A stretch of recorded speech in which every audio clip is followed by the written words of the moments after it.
I'm coming in hot.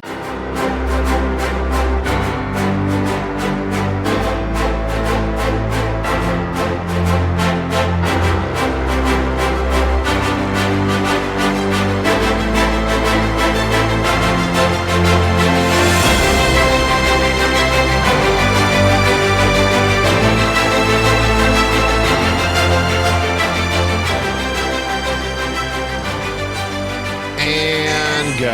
Episode 301. We've got listeners in all the area codes. 70, 707, 404, 202. We like ludicrous.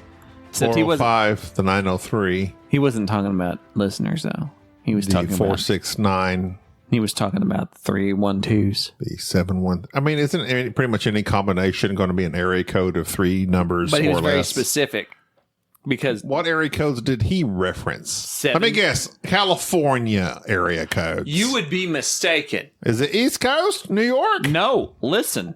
770, that's Atlanta, Georgia. 404. 404, probably the most famous, Atlanta, Georgia. 718, Why is New York. 404 so famous? 404 is the error. Get it? 404. Ruben Studdard was really into his area code of the 203 or something like that. 410 is Baltimore. 504 is New Orleans. So East Coast. 972. East Coast. No. 972 Dallas. 713 Houston. 314 St. Louis. Were those all mentioned in that one song? Yes. I have a Really? list of the 43 area codes because when I said that, I anticipated you were going to be like, what area codes Did he mention 580? No, he did not. He did not mention southeastern Oklahoma. Oh, but he did get close. He got to Dallas and let's see, Sacramento. 972. I used to have a 972 number back in the were you day. one of Ludacris's lascivious? Maybe I That's was. not a word.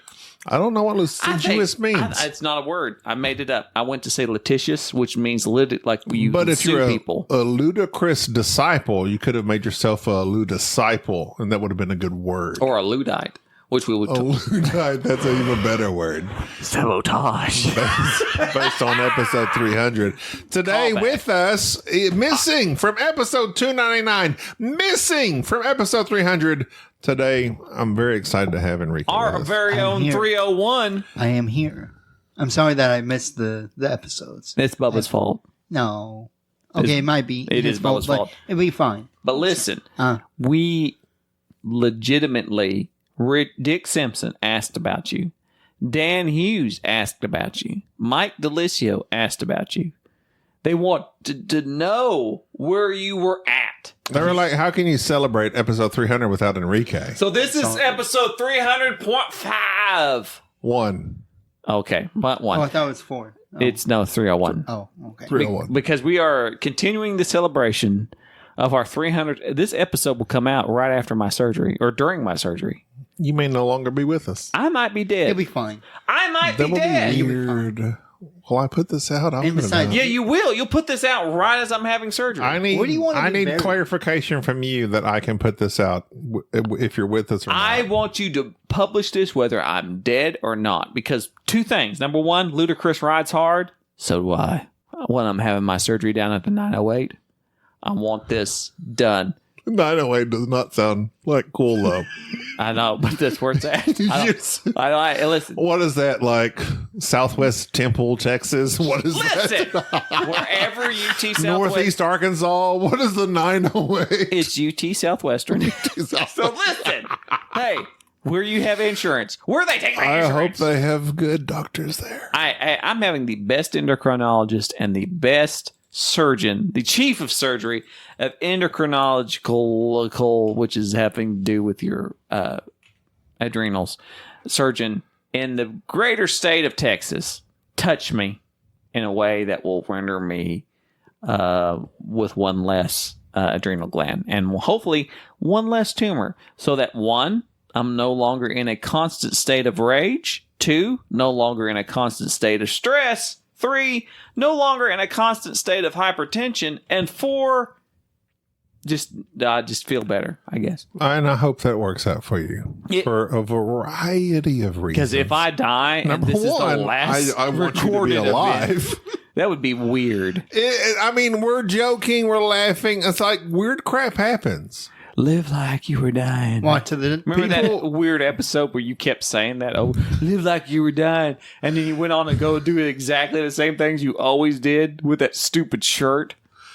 What stupid shirt? I don't like that shirt. I'm sorry. What are you talking about? What shirt? I should have told you. What shirt? That shirt you're wearing. The one I'm wearing. Yes, I hate that shirt. Listen. It does kind of give you that old man look. It's just a polo. I feel sorry You hate my polo? Yes, I feel sorry for saying it out loud. But that polo is so childish. It's green. It's a green polo with a yellow stripe, and it just looks ridiculous. I'm sorry. I did not know you felt this way, or else I've never I would seen not have... it. You always wear a shirt. You always wear a T-shirt of some T-shirt with some weird nerd saying on it. And this is the first time I've seen you like wearing a polo. I'm trying to wear a polo to be more presentable. You wore that polo when we shot the 300 episode because you wanted to look respectable. I was like, I'm gonna wear a collared shirt But look like what they do, like they require when you go to a nice golf resort. I showed up wearing a button-up shirt, a nice did. Oxford, and yet here you are. I don't even know what Oxford is. I just said that because it was a term I've heard.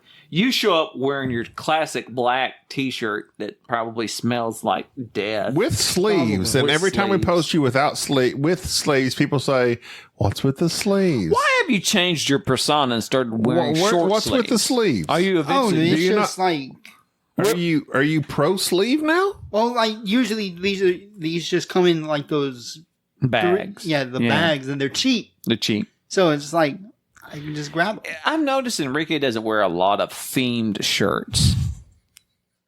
You just wear black or white. Yeah, I think he which wears. is very weird. I think he pretty much wear like just what's available on top of whatever thing that's not dirty yet. If you wanted to wear a certain type of shirt, what shirt would it be? It'd be probably that. I'm trying to think what that. True classic. No. Sponsor. Just that. I want V-neck? to say that flannel. Flannel? Flannel shirt that I had. You like flannel? Yeah. if that's what I'm thinking. Yeah, is I what it's remember called. your flannel. So, anyways, we want to catch up with Enrique because we keep getting emails from people. Where's Enrique? What happened with Enrique? Enrique. People tend to get. Here's the thing with us. People I'm tend to get dead nervous right now during this episode. You Yet we're may still or may getting not be with emails us. about Enrique. So let's, God forbid. God forbid. Something happens to Jerry. God forbid. But if it does, continue on. With who? Me and Enrique? I know That's not going to happen. Like the It people are relying on He the will. wrong I don't have person. anybody to record with. You could record with Dan or Richard or somebody. You could find some. Bubba will show up for a while to transition. Just go to every other week and you'll be fine. Okay. It will be really. It's But what we really need is a Patreon. Patreon, just to help me get buried. help. We need donations. Please feel free to sign up for Patreon. Link in the show notes. Go But ahead. seriously, I'll be all right. You'll be all right. I'll be all forbid. right. And if you aren't, R.I.P. we'll dig you a hole in the backyard of your house and leave you there. You know, if I had to pick a backyard to be buried in, I don't know. It would tie between Gaby's house, but I wouldn't want to be buried at Gaby's house because Gaby would go out there and cry every day like a wuss. But I would. That was very mean. I'd rather be buried at your house next to your pool and your and. There's a crack knocking. My bad. And your pool table, your outdoor That's a pool song. table. That's a song titled "In This Shirt." I've never heard of that. I just had to download it because I'm like looking up shirt songs, and it's like there's a song called "In This Shirt." Sure. What? Skirt, skirt, skirt. What shirt do you want to dye? That's by the Irrepressibles. That's That if you had to be buried in something, what would it be? That's a great Enrique. Why do you ask those great questions? I was to be buried in I something. want to be buried in a suit, obviously, but I don't- know. No, I absolutely hate suits. It doesn't represent me. What I want to be buried in is my cargo shorts,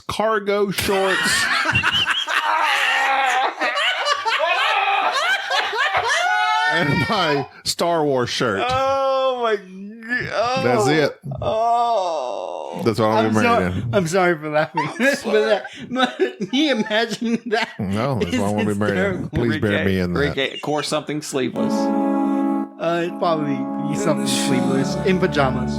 Yeah. That is probably in my slippers with my headsets and my controller.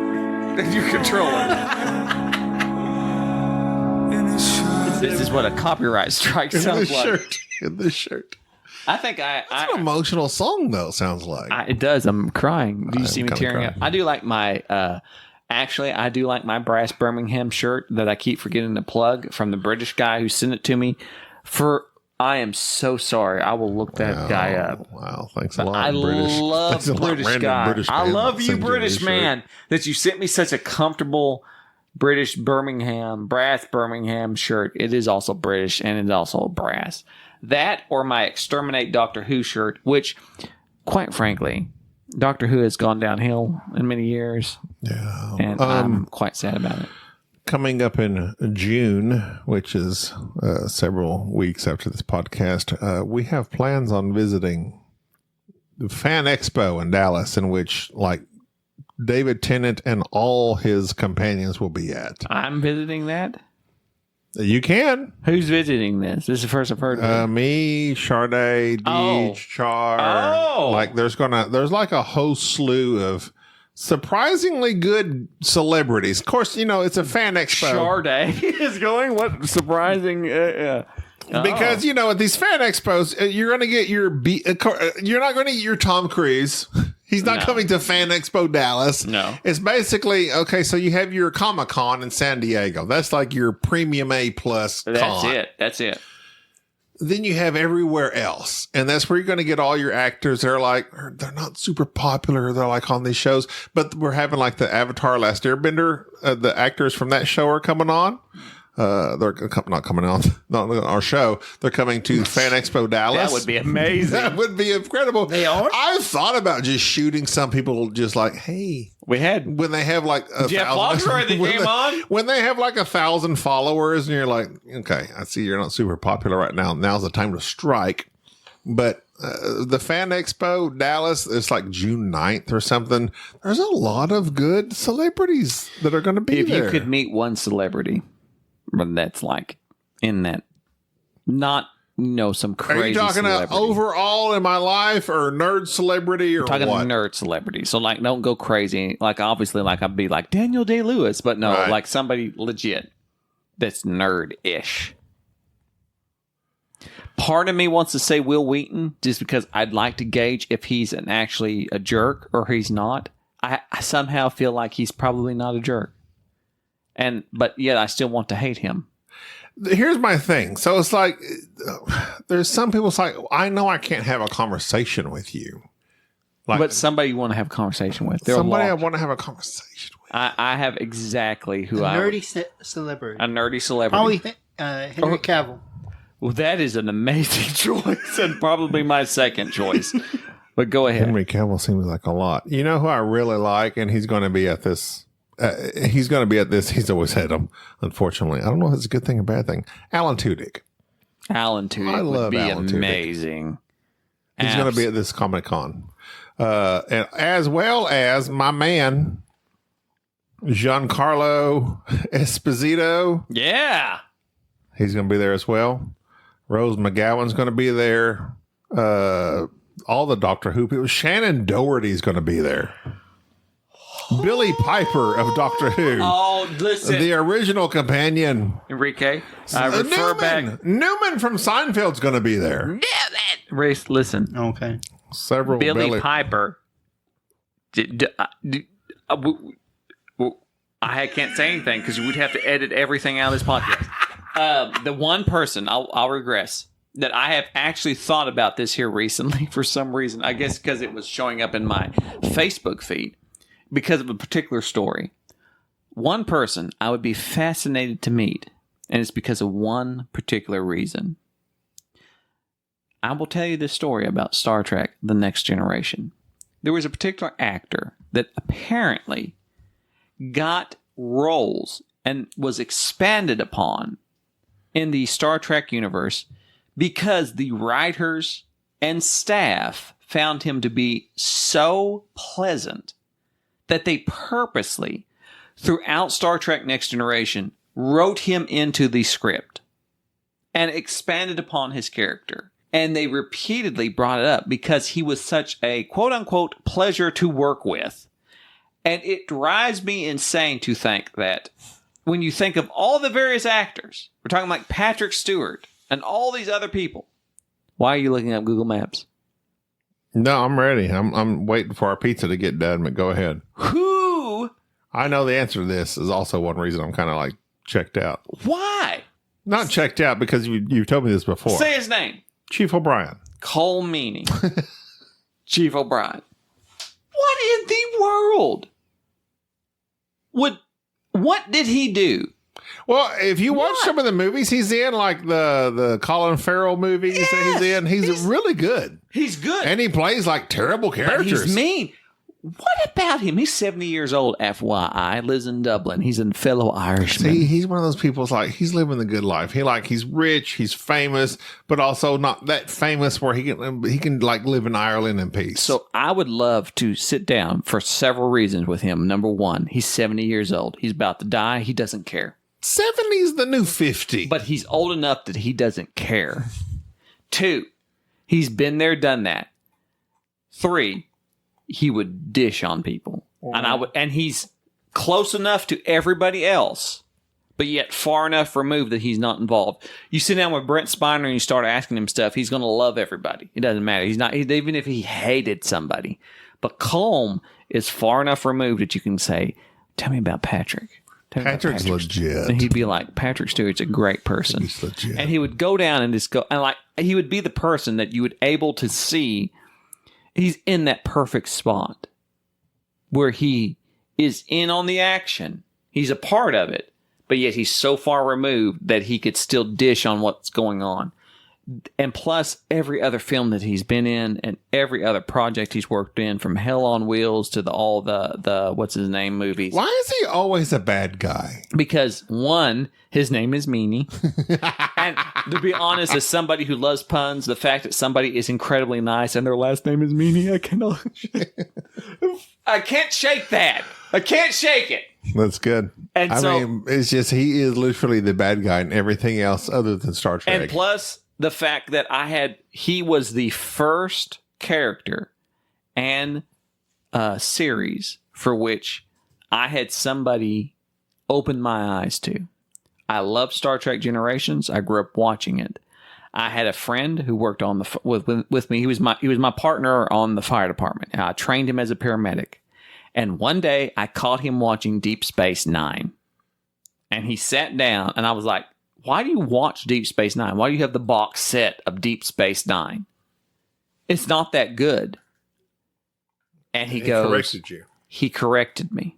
And he sat down and explained to me very calmly what Deep Space Nine was, of how they brought in Spock, and he loved Chief O'Brien, and how this was more of a soap opera with a very clear linear path of this is what's going on, and they stuck to it.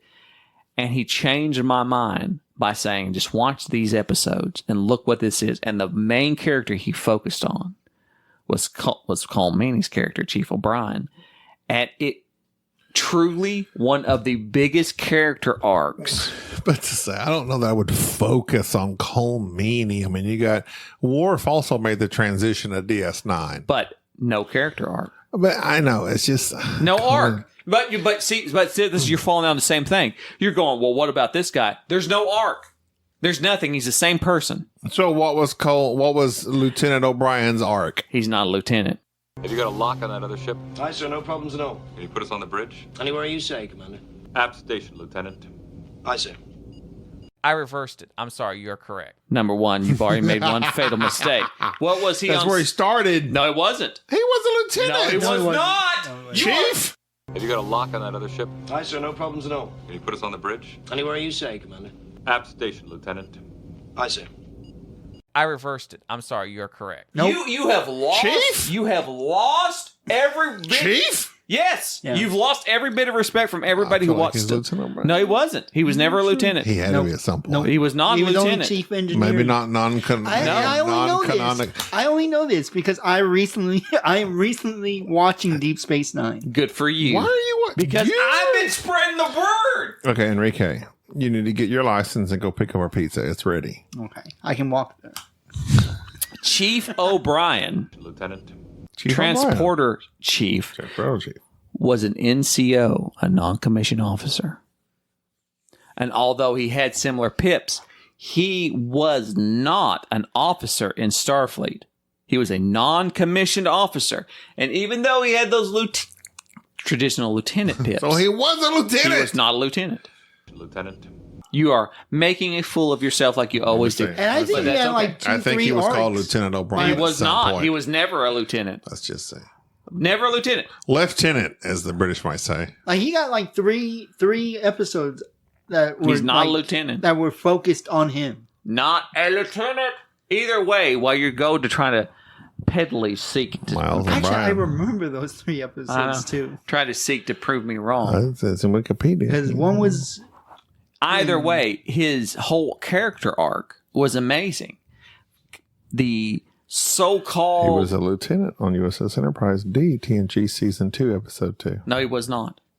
I'm just quoting Wikipedia. He was not a Wikipedia? lieutenant. No wonder. He was never a lieutenant. Not in the. He was not a lieutenant. I won't All right, know. so let's not have a Colm Meaney-based podcast. I appreciate it. I love Star Trek, but what Everybody else? who knows better than Gaby, email me at boardgamesnobs@gmail.com. Email us, join our Patreon. Don't join the Patreon. No, we need You Patreon. don't Look, deserve I money. cannot go to BGG without your Patreon money. Please.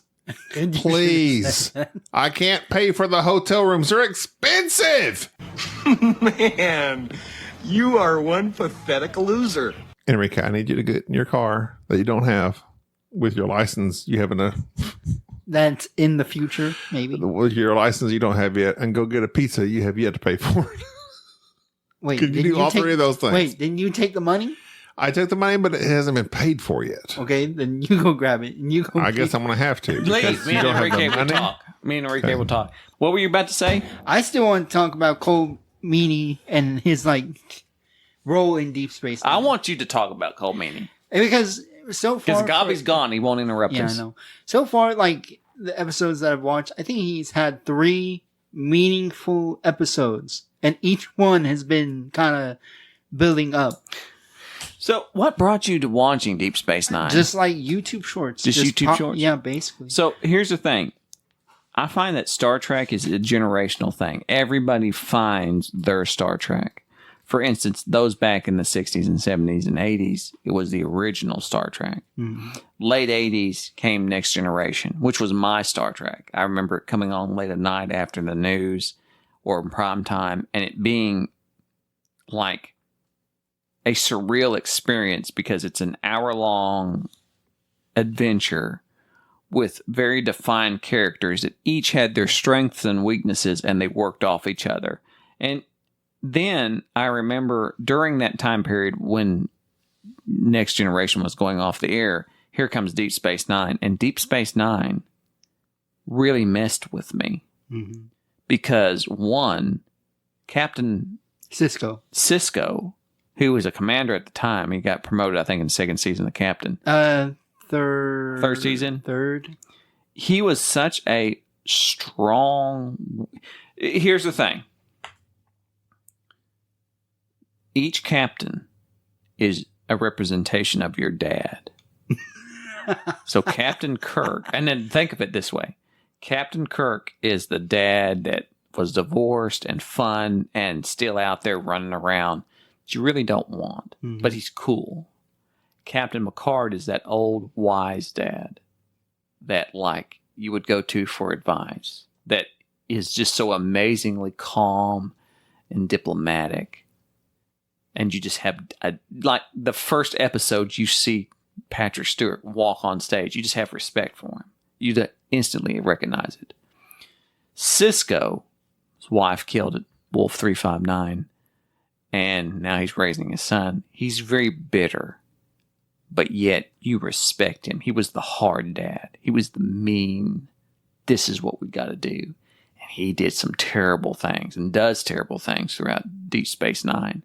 But yet he had this very overwhelming sense of, I've got to get the job done.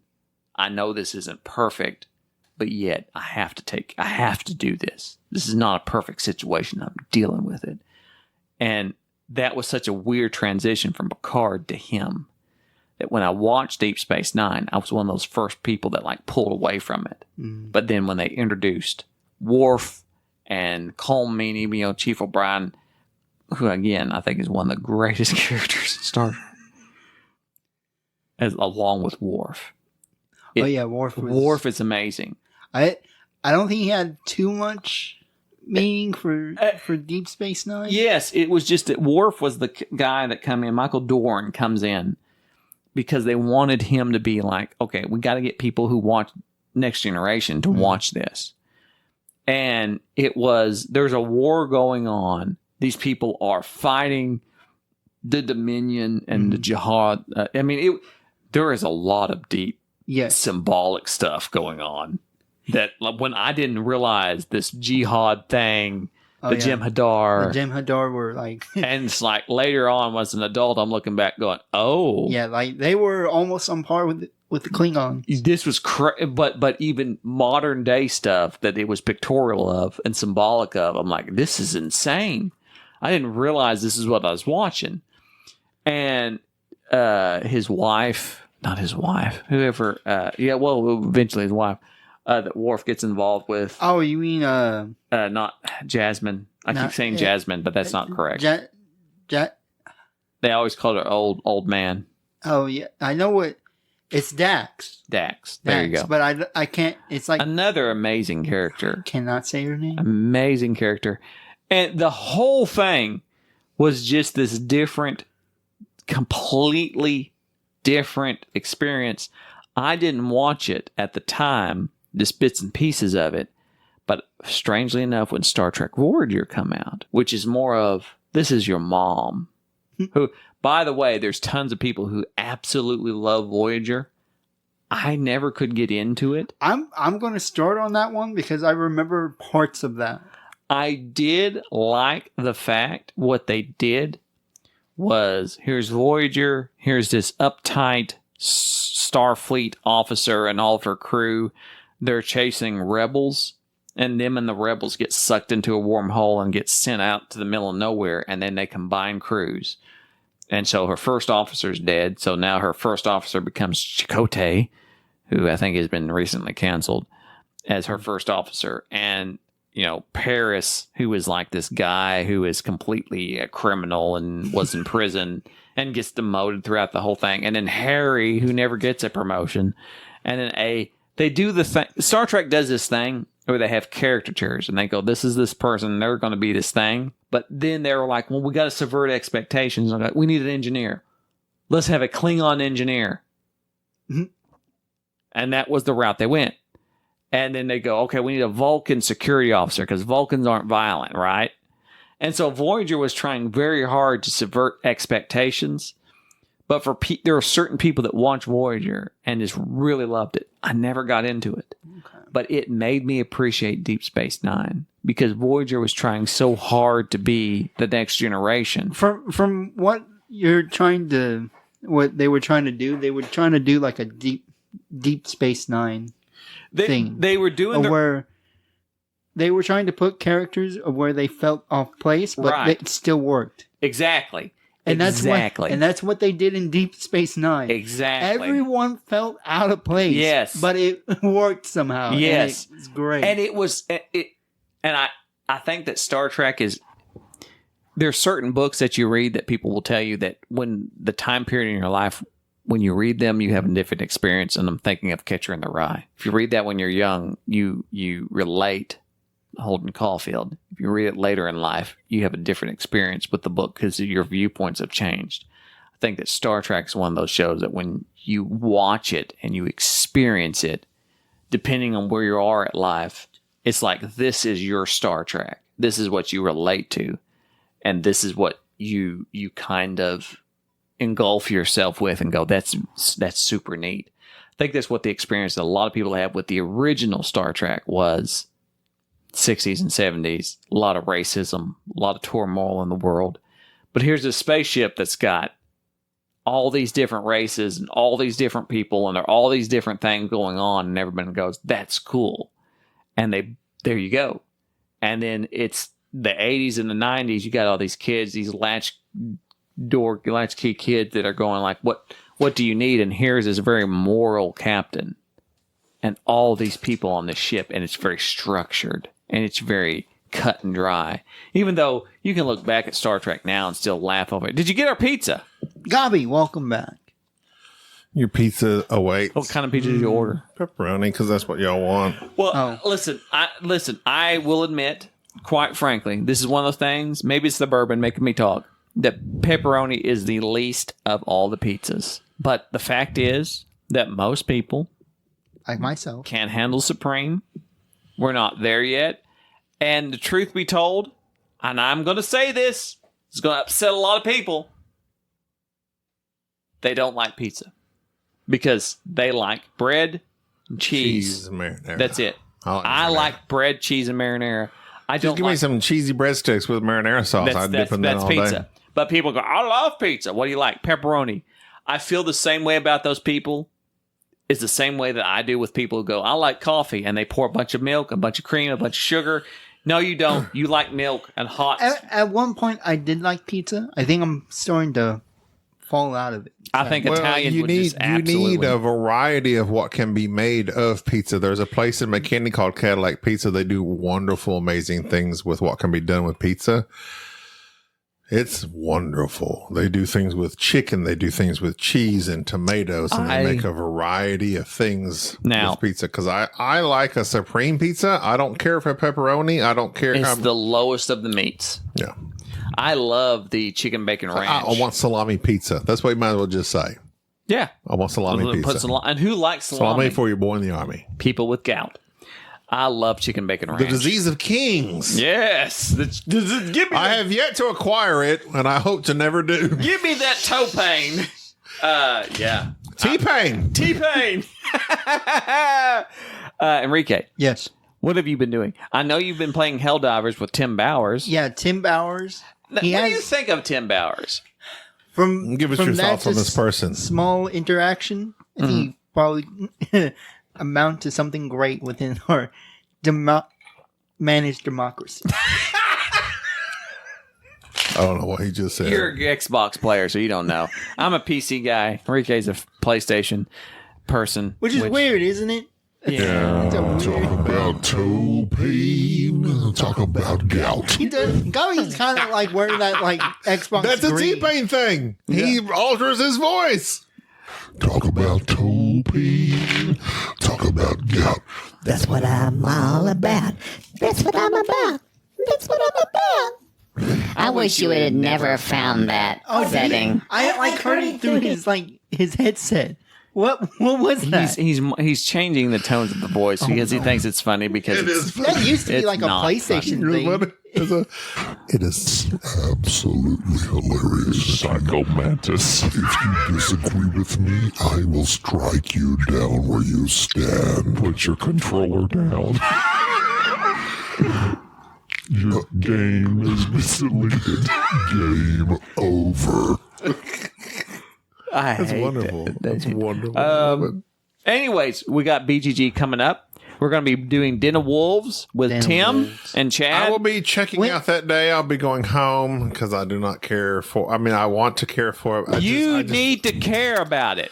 I can't. Why not? Y'all are heavily invested because it's like y'all's fifth time playing. I love it. It's just it's a heavy RPG. And it's a 4 to 5 hour experience. I can be home relaxing with my wife in my backyard while y'all are still playing Den of Wolves in your 5th hour. Okay, well, why does that matter though? Because I don't want to spend that amount of time on that game without me being invested. Because the first time I played, I checked out, then I checked back in, and I had an engaging experience, but I just don't, being Can I? So many years separated from that now, in my mind, I don't know that I can get that invested again. Can I? I'm trying to thread a needle here. I'm going to start this by saying the obvious. I'm not attacking you. I'm just asking questions. But I don't want it to come across as I'm being aggressive, because I may be aggressive in this. You always are. Aggressive. But but if you will listen to the last episode that we had when you went to and you experienced, I had a wonderful experience with it. so why don't you want to do it now? Because I don't think it's going to happen again. I'm scared it's not going to happen again. Can I bring some? Well, so the options are you. So this is how I think. So this is. Let me tell you why. Okay, go ahead. That's what I'm getting down to. Because y'all are both for it. We are. You look forward to it. We love it. You know how it operates. And Chad's gonna love it. Tim's You're gonna looking love it. forward to it. I'm already going in there on top of having played it already and experienced trepidation, but finally bought into it and enjoying myself. But now I'm back into experienced trepidation and not wanting to really play it again. So can I ask you a question? And I want you to answer this truthfully. I will always answer truthfully. You've played one game of Den of Wolves. Correct. Did you enjoy it? Half and half. No. Did you enjoy it? Initially, no. The episode shows that I did not enjoy it because I did not know what was going on.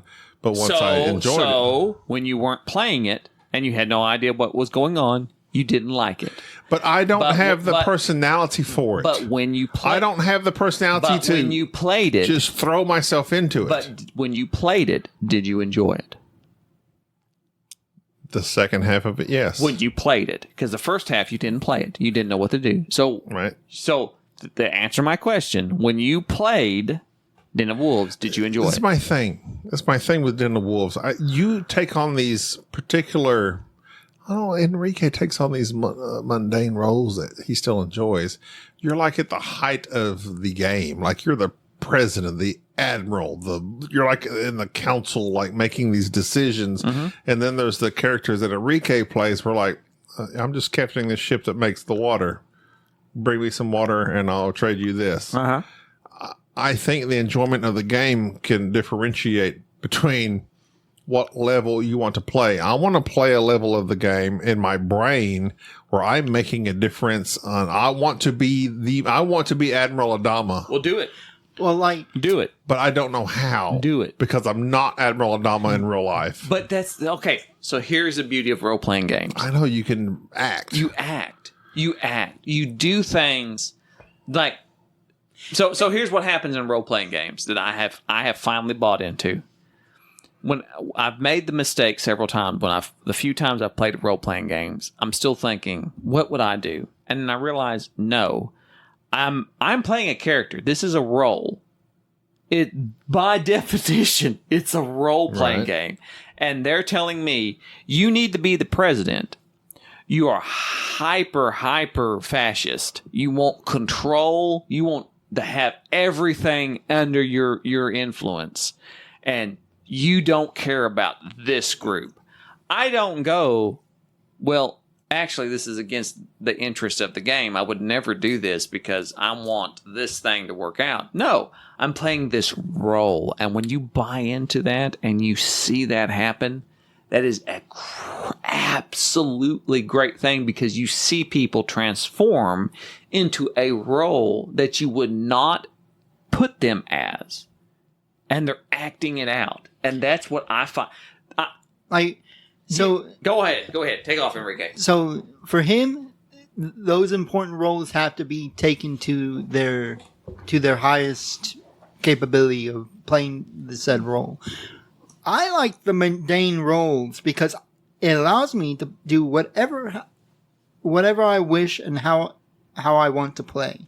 So if I was to take care of the water or whatever, transport it, fix whatever materials or whatever parts of the ship that needs to be taken care of, it allows me to travel to each ship to grab these resources. But not only does it allow me to do that, it allows me to gain information about the ships and its crew members, even though it's a short time. So, even though it's a mundane role, I can basically convert it to a point of where I could be more than just a collector of water, a person who just repairs ships, Right. or anything that allows me to do whatever. And to work off Enrique's comment regarding this, Enrique had several mundane roles the first time we played. And each time he enjoyed himself because he was adding to the collective of the whole. The last game we played, and this is my absolute favorite moment of any role-playing game. Of any time I've played a role-playing game, the hours we spent playing Den of Wolves, it boils down to, if I had to pick a moment that I go, this is my favorite, this is what it was. When we sit down and I go very presumptuously, I'm going to be the admiral because nobody will take it. And then I have this group of people who become my command staff. I had told Enrique earlier, you're going to be with me wherever I'm at. Just be with me. Enrique sits down on my command staff. I have my second officer, who's Captain Awesome from BGG. If you know who Captain Awesome is, it's Captain Awesome. The fact that that's his nickname, that's all you need to know. I got this other guy who is my logistics officer, who is amazing. And we're sitting down, and here across the table, who is in charge of all of my fighters? Who is my top gun but Enrique? And do you know what went through my mind? I don't want him as my wing commander, because this is going to be tactical. This is going to be him making decisions. This is going to be him in charge of the fleet's aircrafts. This is not Enrique. And my favorite part of this whole thing is that as soon as Enrique sat down and said, I guess I'm in charge of the aircrafts, I guess I'm in charge of the fighters, he starts looking through the rule book, we start talking about it, and Enrique flips a switch and goes, I'm going to role play this. I'm Tom Cruise. I'm the top gun, and I make the decisions of where the planes go, who's the pilots, how many pilots we need, and what we're going to do. And every time the alarms went off and they had to go up to the battle room and they had to sit around this table, I would glance up and I would see about a dozen people around this table. And who was there doing the talking, and who was there doing the pointing, and who was there doing all the organization but Enrique, the youngest of the group, telling people, we're going to put fighters here, and we're going to attack this, and we're going to do this. And what was funny is that we wouldn't place our... I messed up a rule in the game. It was like, don't place your ships down just yet. Let the fighters come in. It's like, no, it's fine. Like, where they are, they're fine. This is where they're going to attack, right here. And so Enrique had this thing where he had to play a role that is not him. He would go, I'm not a leader. I'm not in charge of this. But because he happened to sit down in this role, he became it. And there was a moment in this game where we are just getting killed. Our ship is falling apart. Things are on fire. And I know things are going bad. And Enrique comes up to me and I pull him aside and I go, whatever you have to do, whatever it costs. And then he hands me the card to my specific character. I need you to make decisions. Don't come to me. I need you to deal with it. And as Admiral, I had these little cards that hand out that gave bonuses. And one of the cards was the wing commander can man a ship himself and go into the fight. And just add an extra pilot into I said, listen, if you have to do it, go do it. But whatever you do, don't give them an inch. We can't afford another hit. You make it happen. And while I'm back at the table, while this fight is going on later, I look over and I see Enrique make a motion that I've seen him made a million times at our very own board game table, where he has a card and he's about to play it and he rears it back like he's cocking it behind his back and he throws it down like, guess what? This is what I'm about to do. And I saw Enrique from a distance roll dice or do something at this table to where he is engaging the enemy. He is taking the lead. And every time he come back, he would go, it's getting bad, but we're holding them off. We're getting bad, but we're holding them off. And the fact that Enrique stepped up to this role and changed from this person that at the beginning of the game, 8 hours earlier, I went, I don't want him to be the swing commander. This is going to be a disaster. Right. To now the next game, you could line up everybody I've ever played with and say, who are you going to put in charge of something? I'm like, you're going to put Enrique there because he made a difference. He adapted to this role and played a character as if it's in a television series, that he was our Chief O'Brien when we needed it. And even though every fiber of my being went, that's not him. I don't want him in that position. And then later it's, oh no, that's exactly who I want in that position. And I think I almost died like what? Well, so Twice? And the fact that at the end of as the game went on, as we're getting reports back and the news media people are coming up to me and they're going, what do you want to do? I said, let them know that Enrique is getting the Medal of Honor. Like he's committed himself to such a thing. I think that's the whole appeal of these RPGs is you get to become someone you are not, but someone maybe perhaps you dream to be, or in your fantasies, or people that in real life, there's nail on the head right there. Yeah, I've never really had to command my troops to a point of where they needed my guidance, because they all did what needed to be done. Well, I think something that's for whatever reason in my brain, I never saw until TikTok brought this to my attention. Everyone is in. I've never heard that phrase until TikTok brought it to I never my attention. did, because through mundane life, everyone in their own mind is their main character, Right. Yeah. The main character syndrome. and you think like whatever you do, whatever you say, you think people are thinking about, oh, I can't believe he said that or did that. They don't care what you just said or did. No one's thinking about you. I've never thought that. No, like literally, I've never thought people cared about what I said. Oh, okay. But for most people, it's like, they're real concerned about what did I say? Why did I do that? Why did I say that? Because for most people, we're like, oh my God, they're thinking about what? No, they've already forgotten, because everyone's concerned about themselves. Right. And so RPGs actually provide basically this movie actor experience of I can be someone. Yes. I am not. Yes. But it's difficult to do that for me. It's difficult for me to be, I am not outgoing. I am not assertive. But that's what you're acting. I know, but that's just do it. And you technically don't really have to do like the necessary role, like the description of. It's such a fun thing. I can imagine. I know. Like I said, I enjoyed this last half of the Den of Wolves When you actually were playing it. when I was playing it. With Bruno as my vice president. Bruno. It's amazing. I had that Texas senator, didn't I? Yes, you did. All right. a great So senator. we have But pizza that's getting cold. But my point is, Go ahead. Wrap up your point. be the admiral. Have Chad be the president. Y'all do your thing. And This just should be walk fun. into that Den of Wolves. I will rule that Battlestar with true moral integrity. And be As it'll not. but come there with that mindset of this is what I'm going to do. This is the person I'm going to be. And just project. It's a game. You just project it. Okay. You just project it and you do it. And you have that level of, and worst case scenario, I'll coup you and kill you. Kill. Yeah, that's how it happened.